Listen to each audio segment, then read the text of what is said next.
Hello, friends. In the Back to Basics series, today we learn about draping. Proper draping technique is an integral part of good aseptic practices during surgery, and I must emphasize that keeping the eyelashes away from the surgical field is so much critical. So, let us see how we do it at our center. Typically, we use a double layer adhesive drape and we get these small stickers or adhesives inside the drape pack. Now, it is being cut in the C shape. We would be using this to tape the superior lid with its eyelashes.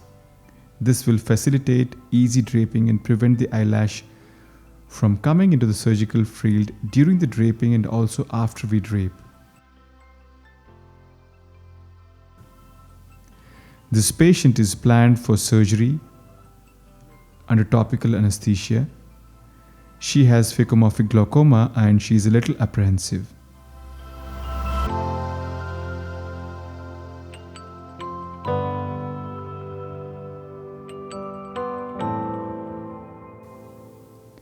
The patient is repeatedly requested to keep her eyes wide open until the drape with its adhesive area is placed appropriately.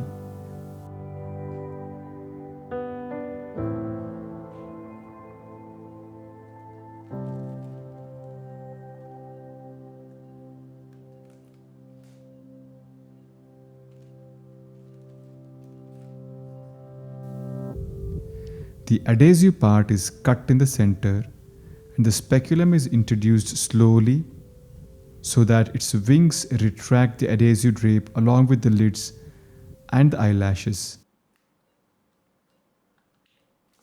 And now we have a nice clean exposure.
Draping can be challenging in a small subgroup of patients who have deep set eyes, prominent brows and apprehensive patients. In the apprehensive group of patients, it's important to get their confidence and reassure them that the procedure is not going to be painful, especially when we're using topical anesthesia.